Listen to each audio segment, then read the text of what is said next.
Hello everyone, আসসালামু আলাইকুম। সবাইকে কেমন আছেন আপনারা সবাই? আশা করি সবাই অনেক ভালো আছেন। আজকে আমাদের স্বরঋতু হর্টিকালচার ইউটিউব চ্যানেলে নতুন একটি পর্বে আপনাদের পুনরায় স্বাগত। আজকে আমাদের প্রতিবেদনের বিষয় হলো আনারস গাছ। আনারস গাছ এমন একটি গাছ যেটি আমাদের দেশে বর্তমানে খুবই পরিচিত একটি ফল, এবং আনারস এমন একটি ফল যে ফলটি আপনার দৈনন্দিন জীবনের খাদ্য তালিকায় অবশ্যই থাকা উচিত, কারণ এই ফলটিতে রয়েছে সকল পরিমাণ পুষ্টি উপাদান এবং প্রচুর পরিমাণ ভিটামিন সি। এছাড়াও এই ফলটিতে অনেক ঔষধি গুণাগুণ রয়েছে যেটি আপনাদের শরীরকে সুস্থ তো রাখবে, এছাড়া অনেক অসুখ হওয়া থেকেও প্রতিরোধ করবে, যাতে আপনাদের শরীরের ইমিউনিটি পাওয়ারটা গ্রো করে এবং আপনারা সুস্থ থাকেন। তাহলে চলুন জেনে নিই এই আনারস ফল চাষ সম্পর্কে বিস্তারিত।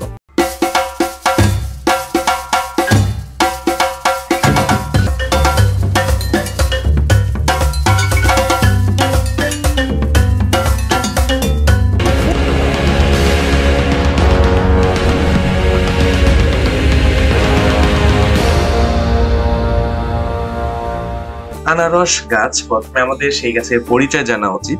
আনারস গাছের পরিচয় বলতে গেলে বলতে হয় এটি প্রথমত বাহিরের দেশের একটি ফল। এটি মূলত দক্ষিণ আমেরিকার একটি ফল, বিশেষত ব্রাজিল এবং প্যারাগুয়ের বিভিন্ন অঞ্চলে এটি প্রাকৃতিকভাবে উৎপন্ন হয়ে থাকে, এবং সেইখান থেকে পৃথিবীর বিভিন্ন অঞ্চলে এই গাছটি ছড়িয়ে পড়ে। চারা গাছের বৈশিষ্ট্য। আনারসের চারা গাছের বৈশিষ্ট্য রয়েছে এটি মূলত 1 থেকে 1.5 মিটার পর্যন্ত লম্বা হয়, গাছটির পাতা লম্বা কাঁটাযুক্ত হয় এবং পাতার রং সবুজ হয়, এবং ফল ধরতে সময় নেয় 18 মাস।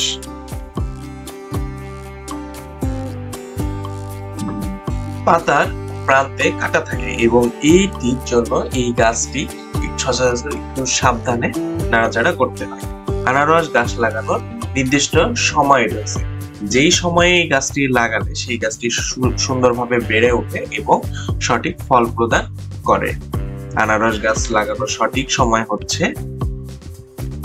বসন্তকাল বা শরৎকাল, কারণ এই সময়ে মাটি উষ্ণ থাকে এবং গাছ দ্রুত বৃদ্ধি পায়। তাহলে প্রথমে আপনাদের সঠিক চারা গাছ সংগ্রহ করে সঠিক একটি জায়গা নির্বাচন করতে হবে। আনারস গাছ লাগানোর জন্য সঠিক জায়গা নির্বাচন করা খুবই গুরুত্বপূর্ণ। সঠিক স্থান নির্বাচন করলে গাছটি সুষ্ঠু ও সুন্দরভাবে বেড়ে উঠবে। তাহলে সঠিক জায়গা আমরা কিভাবে বুঝবো? যেখানে আলো যুক্ত জায়গা এবং সূর্যের আলো পড়ে ঠিকঠাক মতো, সেইখানে প্রতিদিন অন্তত 6 থেকে 7 ঘন্টা পর্যন্ত সূর্যের আলো পড়া প্রয়োজন। তবে বেশি ছায়া থাকলে গাছটি ঠিকভাবে বেড়ে উঠবে না, সেই জন্য আমাদের রৌদ্রযুক্ত জায়গায় বেছে নিতে হবে। তারপরে মাটির গুণাগুণ। মাটিতে যাতে দোআঁশ মাটি হয়, কারণ দোআঁশ মাটি আনারস চাষের জন্য উত্তম। এছাড়াও বেলে দোআঁশ মাটি তো ভালোভাবে চাষ হয়, কিন্তু বেলে মাটিতে খুব একটা ভালো চাষ হয় না। তো এরকম একটি সুন্দর মাটি যুক্ত, দোআঁশ মাটি যুক্ত একটি রৌদ্রযুক্ত জায়গা বেছে নিয়ে তারপরে আপনারা সেইখানে মাটিটি প্রস্তুত করে নেবেন। তারপরে মাটি প্রস্তুত করতে গেলে মাটিতে বিভিন্ন প্রকার জৈব সার, রাসায়নিক সার মিশিয়ে তার আগে আপনাদের মাটির পিএইচ মান চেক করতে হয়। আপনারা যদি বাণিজ্যিক ভাবে চাষ করেন অনেক বড় পরিসরে, তাহলে অবশ্যই আপনাকে মাটির পিএইচ মানটি চেক করে নিতে হবে। আনারস চাষের জন্য মাটির উচ্চ লেভেলের পিএইচ মান যেটি, সেটি হলো 5.5 থেকে 6.5 পর্যন্ত হওয়া উচিত, কারণ এর থেকে বেশি হলেও বিষয়টা ভালো হবে না এবং কম হলে আরো খারাপ হবে। আরেকটি বিষয় হলো মাটিতে ড্রেনেজ ব্যবস্থা থাকতে হবে, কারণ মাটিতে আপনারা যদি পানি আটকা পড়ে যায় তাহলে সেইখানে আনারস চাষ করা পসিবল না, কারণ পানি জমে গেলে সেইখানে আনারস গাছের শিকড় পচে যায় এবং গাছটি মারা যায়। তো ড্রেনেজ ব্যবস্থা করা অত্যন্ত গুরুত্বপূর্ণ একটি বিষয় আনারস চাষের জন্য। তারপরে আপনাদেরকে চারা গাছটি রোপণ করতে হবে। আনারস গাছ চারাটি রোপণ করা একটি সহজ কাজ। সহজ পদ্ধতিতে এই চারা গাছটি আপনারা রোপণ করতে পারবেন। প্রথমত বীজ থেকে চারা তৈরি করতে পারেন, তারপরে কাটিং কলম থেকেও চারা তৈরি করতে পারেন। তো সব থেকে ভালো হয় কাটিং কলম চারাটি, কারণ এই গাছটি সরাসরি আপনার উচ্চ যেই ফলস্থ যে গাছ ছিল সেই গাছ থেকে সংগ্রহ করবেন, আপনারা জাতটাও ভালো পাবেন। আর বীজ থেকে তৈরি করলে সেটা একটু মানে কাটিং এর মতো অতটা ভালো হয় না। তাহলে বীজ থেকে চারা তৈরির উপায় হলো বীজগুলোকে ভালোভাবে পরিষ্কার করে শুকিয়ে নিতে হয়, তারপরে শুকনো বীজগুলো ছোট একটি পাত্রে বপন করতে হয়, মাটির আর্দ্রতা বজায় রাখতে হয়, তারপরে এটি অঙ্কুরিত হতে 2 থেকে 3 সপ্তাহ সময় নেয়, তারপরে এটি রোপণের উপযুক্ত হয়।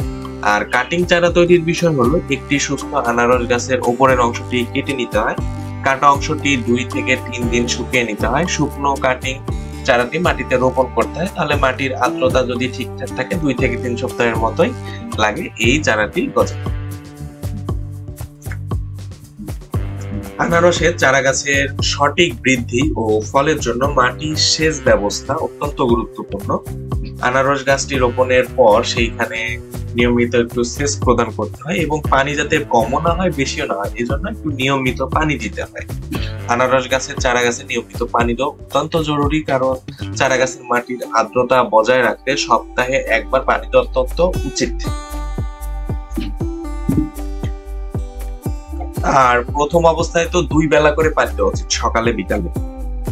অতিরিক্ত পানি থেকে রক্ষা করার জন্য অবশ্যই ড্রেনেজ ব্যবস্থা থাকতে হবে। তারপরে জৈব সার ও পুষ্টি উপাদান মাটিতে প্রয়োগ করতে হয়। আনারস গাছ চাষের জন্য পুষ্টি এবং জৈব উপাদানগুলো ব্যবহার করা অত্যন্ত গুরুত্বপূর্ণ। জৈব সার গাছের সুস্থ ও উৎপাদনশীল ক্ষমতা বাড়াতে সাহায্য করে। এখানে আপনারা জৈব সারের উপকারিতা সম্পর্কে অলরেডি জানেন, যারা আমাদের চ্যানেলটি ফলো করে রাখেন, কারণ জৈব সার হলো সব উদ্ভিদেই প্রয়োগ করা যায়। জৈব সার মাটির উর্বরতা বাড়ায়, এটিতে মাটির জল ধারণ ক্ষমতা বাড়ায়, মাটির পিএইচ এর মান নিয়ন্ত্রণ করে, মাটিতে রোগ প্রতিরোধ ক্ষমতাও বৃদ্ধি করে।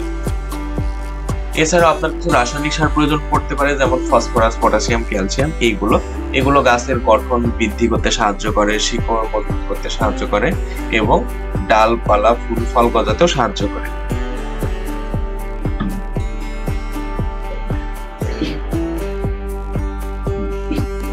রোগ প্রতিরোধ ক্ষমতা বৃদ্ধি। গাছে অনেক সময় দেখা যায় বিভিন্ন প্রকার রোগে আক্রান্ত হয়, বিভিন্ন পোকামাকড়ের সংক্রমণের শিকার হয়। এক্ষেত্রে বিশেষ একটি রোগ হলো ব্ল্যাক রট এবং ফাইটোফথোরা। এগুলো রোগ হলে মূলটি মূলত পচে যায়, গাছের পাতায় ছোপ ছোপ দাগ হয় এবং ফল উৎপাদনে বিঘ্ন ঘটে।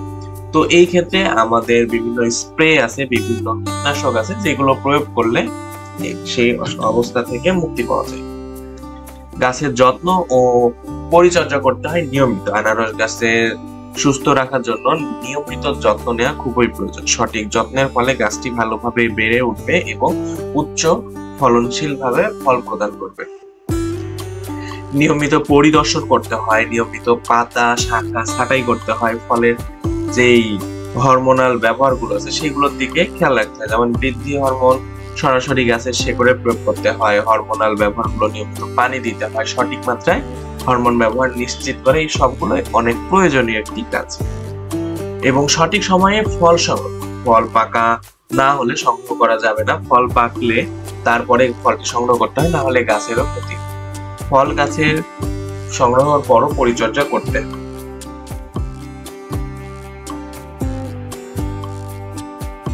আনারস ফল সংগ্রহের জন্য নির্বাচিত কিছু সময় আছে, যে সময়গুলোতে সাধারণত পূর্ণবয়স্ক হয়ে যায় ফল এবং পেকে যায়, তখনই ফলটি সংগ্রহ করে। ফলটি হলুদ হয়ে গেলে 27 থেকে 30 সপ্তাহ পর ফলটি সংগ্রহ করতে হয়। গন্ধ ও স্বাদে মিষ্টি হলে 28 থেকে 32 সপ্তাহ পর, তার মানে দেখা যায় ফল হলুদ হলে সংগ্রহ করতে হয় এবং পেকে গেলে একদম মিষ্টি সুগন্ধি যুক্ত হয়ে গেলে তখনও ফল সংগ্রহ করা যায়। আনারস ফল বিভিন্নভাবে সংরক্ষণ করা যায়।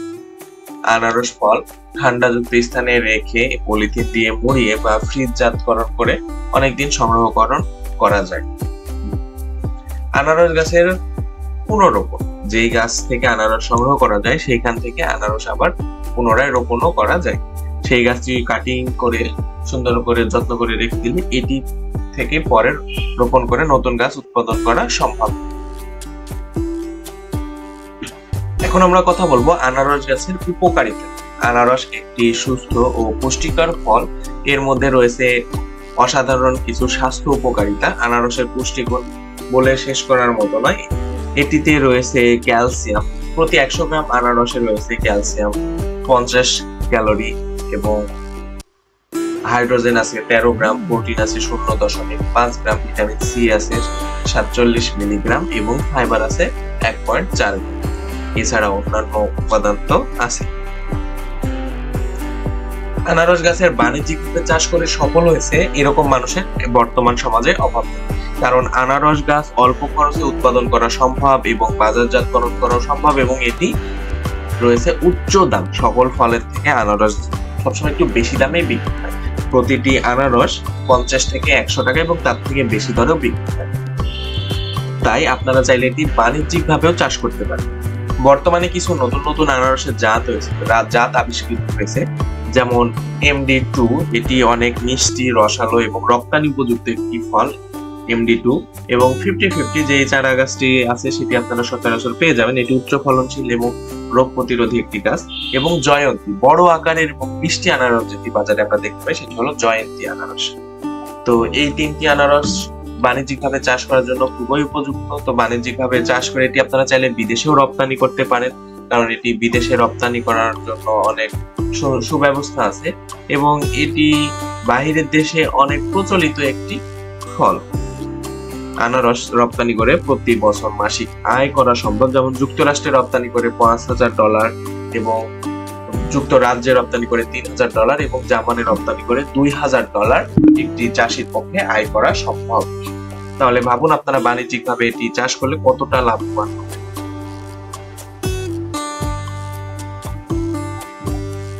তো এই ছিল আনারস গাছ নিয়ে আমাদের আজকের প্রতিবেদনের বিস্তারিত আলোচনা। এতক্ষণ আমাদের সাথে থেকে আলোচনাটি শোনার জন্য আপনাদের সবাইকে অসংখ্য ধন্যবাদ। আমাদের স্বরঋতু হর্টিকালচার ইউটিউব চ্যানেলের নিয়মিত আয়োজন যদি আপনাদের ভালো লেগে থাকে, অবশ্যই আমাদের চ্যানেল সাবস্ক্রাইব করে আমাদের পাশেই থাকতে পারেন।